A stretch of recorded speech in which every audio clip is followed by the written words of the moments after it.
Hypertension is the medical term to describe one's blood pressure levels being consistently higher than what's considered normal and healthy. It is a global health concern, especially given that there are rarely warning signs or symptoms that people can feel or recognize. However, hypertension leaves one at risk for a variety of health complications, such as a heart attack, stroke, or chronic kidney disease. What is especially concerning is that African Americans and Canadians have the highest rates of hypertension of any ethnic group in these countries and also tend to develop high blood pressure at an earlier age. More than 40% of African American men and women have hypertension, as opposed to about 30% of white individuals. This means that African Americans have a 1.33 times greater chance of developing the condition. One's genetics, everyday environment, and individual health behaviors interact to create the risk and development of hypertension.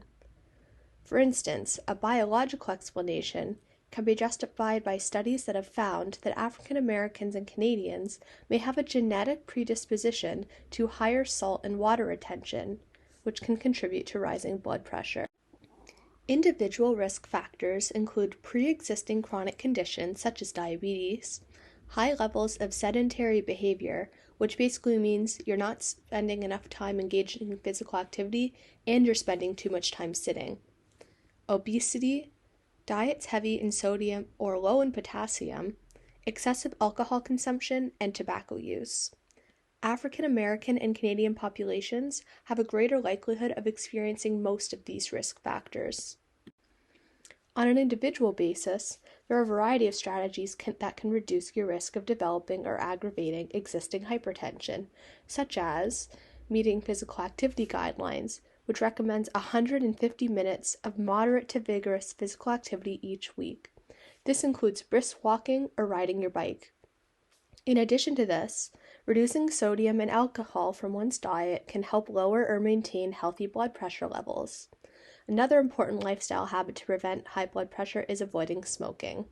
If you smoke tobacco and are interested in quitting, please reach out to your family doctor or local pharmacy for more information. Finally, a vital prevention strategy is to reduce stress levels.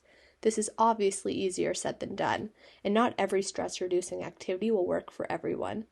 Small steps such as scheduling your workday to include breaks and social connection, as well as reducing your screen time, can go a long way. For many African American and Canadian individuals, reducing the risk of hypertension is not always a matter of choice. While there are clearly effective strategies that reduce risk at an individual level, they cannot be taken out of context from the barriers that African American individuals are more likely to face. Many African Americans and Canadians are at a greater risk for developing hypertension due to the characteristics of their own neighborhoods. They are more likely to live in lower income neighborhoods even if their incomes fall into a middle to upper class tax bracket. Lower income neighborhoods are linked to lower safety, increased access to fast food and convenience store options that generally have less nutritious foods, and less access to healthy food options at grocery stores. These can all contribute to inactivity and obesity rates, as one may feel less safe accessing recreational activities if they exist at all within the community. As well, if unhealthy foods are cheaper and overall more convenient, this can be a more tempting option, regardless of one's education about their dangers. African American and Canadian women especially have reported greater difficulty accessing adequate health care. This can lead to infrequent visits with doctors where warning signs for hypertension are missed and cannot be addressed preventatively. As well, experiences of discrimination can be a chronic stressor that impacts one's physical health. Not only does stress directly impact blood pressure levels, but when stressful situations occur frequently, people are more likely to engage in unhealthy habits, such as smoking, drinking, and eating unhealthy foods. Studies have shown that speaking out when these hurtful experiences occur, or at least having people to talk to about these experiences, can help reduce stress levels and one's risk for hypertension. Resolving this health inequity is going to take a lot more than simply providing education on risk factors and positive health habits. There needs to be comprehensive change across many industries. The involvement of community doctors, nurses, and public health workers, of course, is vital, But to successfully reduce this unbalanced burden, community leaders across many different industries need to come together. And most importantly, citizens of the communities specifically impacted must be consulted if the problem is going to be successfully resolved.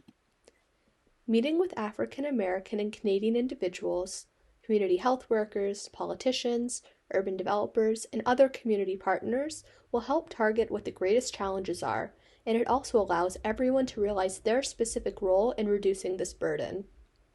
Methods to help reduce the previously mentioned barriers could include the creation of an affordable grocery delivery service or secure after-school programming that promotes physical activity. This can also create new jobs within the community as well as build healthy habits from a young age. However, the best ideas are likely to come directly from African American and Canadian community members. Approaching this issue at a community level allows for more targeted solutions, which are way more likely to improve the health and well-being of all citizens, because when there's greater equality, everyone benefits.